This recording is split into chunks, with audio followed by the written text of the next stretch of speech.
Yo, what's going on, guys? Crispy Flakes. So for today's video, we are going to look at 6 NBA franchises that could potentially make the biggest jump next season and really contend in the NBA. Now, I want to know from you guys in the comment section below, due to some of the additions to these teams, maybe a rookie they drafted. I want to know from you guys which one of these teams you think can make the biggest jump. And if you don't really agree with any of them, let me know in the comment section below which team you think really can make the biggest jump. If you guys do me a quick favor, please, and drop a like on this video. It really means a lot to me when you guys do that. And at the same time, let's get started, my friends. Okay, so the first team we are obviously going to look at is the Philadelphia 76ers. Now, the 76ers here, they got a lot of question marks. One of them, of course, is being health, and that is mainly surrounded by Joel Embiid, who only played 31 games last season, and also Ben Simmons, who missed his entire rookie campaign due to an injury, although I think he'll be good to go. Of course, this team is really young. Also, you got a Markelle Fultz, who's, of course, the rookie. Ben Simmons never played an NBA game yet. Joel only 31 games last season.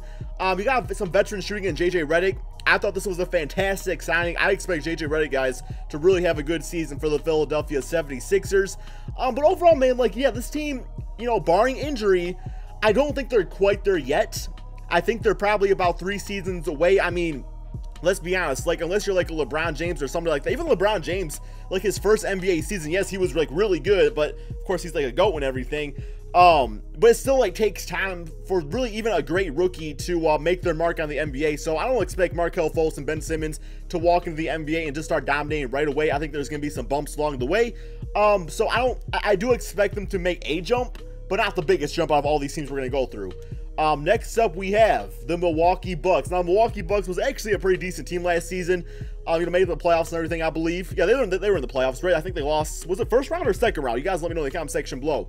Giannis, I expect to be an MVP caliber this season, guys. I think he's going to be absolutely fantastic. Hopefully his shooting gets a bit better. You got Jabari Parker, who is actually a fantastic power forward himself, only 22, but has a lot of injuries in the past. So hopefully he stays healthy. You got Chris Middleton, always a good, solid shooting guard, good for about 15, 16 points per game.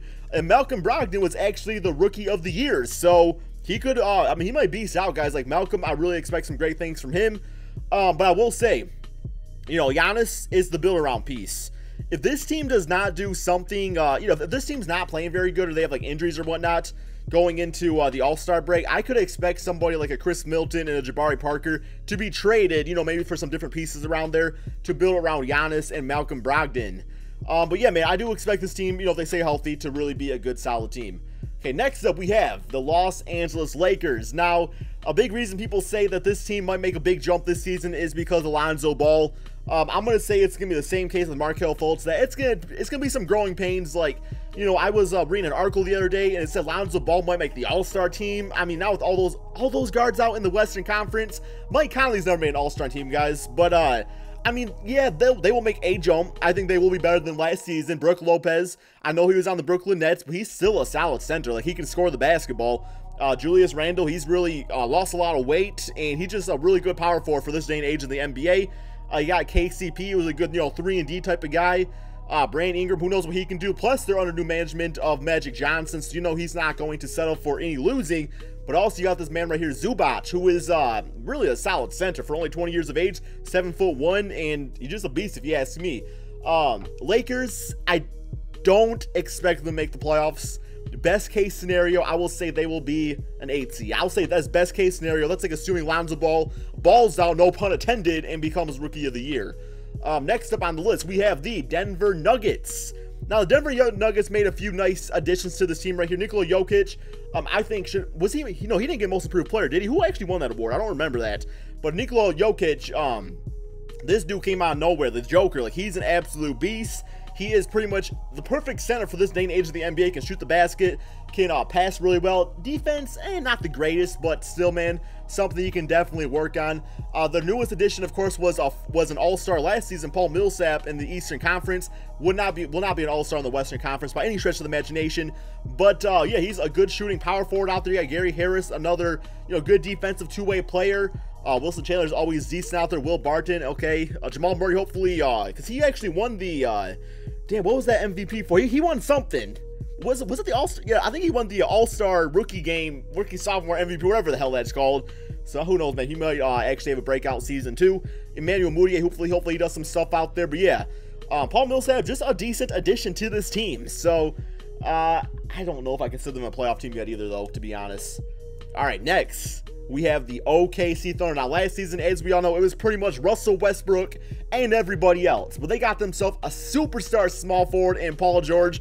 I'm absolutely looking really forward to watching the Thunder this season. Like, y'all know we hit up the Thunder on the NBA League Pass. You know, I'm curious how Russell plays with Paul George because, you know, Paul can be a good just catch and shoot player, which will work fantastically with a Russell Westbrook type of player. So he doesn't absolutely need the ball in his hands to score, like maybe like a Kevin Durant did or something like that, which is why ultimately they did not work out. But yeah, it's going to be fun to watch them. I really think that out of all these teams we went through so far, well, no, we got, I don't know, man.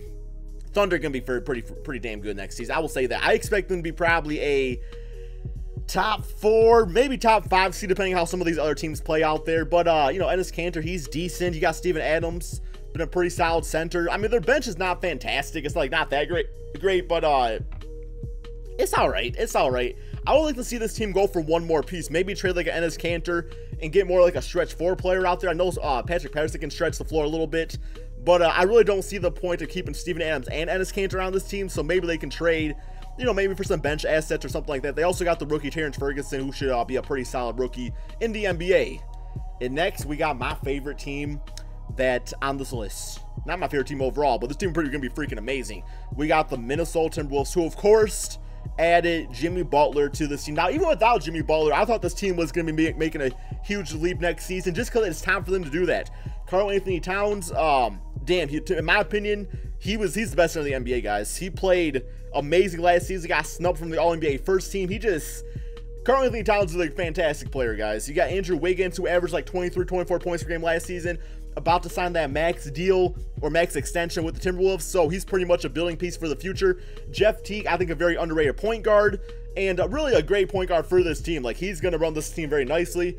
But yeah, man, it's all about Jimmy Buckets, and just like, damn, I can't believe this team went out and got this, man. Like, how'd they do it? I don't know how they pulled it off, but this team, I'm expecting to be contenders in the Western Conference, guys. I don't think it's going to take a season. I think with the leadership of Jimmy Buckets, you know, a point guard and Jeff Teague, two good veteran players in a backcourt, and then their amazing frontcourt of Andrew Wiggins and Karl-Anthony Towns. It's going to be crazy, guys. They even got Taj Gibson, too, who is... He's a winner, guys. He's a winner. Like, he played for that with MVP Derrick Rose out there, and he's always just been a good, solid NBA player. So, you also add a veteran, Jamal Crawford. This team made some moves, and they're going to be freaking amazing next season, guys. Fact of the matter right there. But yeah, so that pretty much sums it up right there, guys. What I want to do is I'm going to go ahead and I'm going to simulate the season, and I'm just kind of curious to see how these teams do out there. So yeah, guys, I'm going to go ahead and do that real quick. Okay, so for the conference standings right here in the Eastern Conference, we have the Philadelphia 76ers finishing in the 8th seed with a 40-42 record. I think if the 76ers were able to pull off the playoffs this season, that would be a fantastic W for them. As far as the Milwaukee Bucks go, guys, second in the Eastern Conference, 49-33. Giannis was actually on the All-NBA first team on here. You know, Cavaliers are still the Cavaliers. They're going to be a beast team next season, assuming they keep Kyrie Irving or maybe get some good trade assets for him. We got the Hornets actually finished in 3rd, so that was, I mean, damn, that's a big jump if you ask me right there. Now, the other 4 teams out in the Western Conference, we have, let's see here, man. T-Wolves not making playoffs? Damn, dude. 43-39. Yo, the Utah Jazz playing better than them? I don't know about that. We got the OKC Thunder making playoffs at 46-36. Russell Westbrook was MVP on the simulation right here. Denver Nuggets not making playoffs, 41-41. Who else are we missing here, man? Where the Lakers at? Lakers 43-39, just making the playoffs over the Timberwolves. Yo, man, I was not expecting all of this to go on, but hey, that's 2K for you sometimes, right? No way in hell the Timberwolves don't make the playoffs next season, guys. Like, come on, man. That's the top 4 or 5 seed if you ask me. But here we go. Let's go ahead and simulate these playoffs real quick. See who wins it all. Simulate current round. Actually, before we do that, let me show you guys the player stats. I'm not going to go through them like in deep depth right here, but just if you guys want to take a look here. So there we go. There's that team. Going through. Yo, that was Giannis making All-NBA first team. They'll look like All-NBA first team sets if you ask me. There's the Lakers, Lonzo Ball. About 12 points a game, 6 rebounds, 7 assists. Okay, not bad.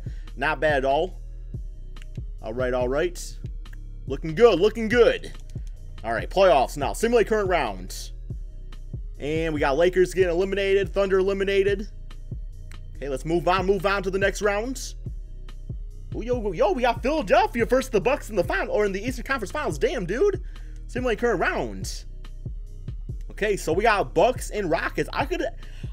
I could see that happening, guys. I don't think that's totally unrealistic, especially with the Bucks being in the Eastern Conference. I could totally see that happening. Same like current round, and we have the Houston Rockets win 4 games to 1, guys. Hope you all enjoyed this video, man. I will say out of all of these teams, I probably expect the Timberwolves to make the biggest jump next season, followed by, I'll probably see the OKC Thunder, then the Milwaukee Bucks. Thank you all so much for watching, guys. Be sure to like, subscribe if you're new to my channel, and peace out.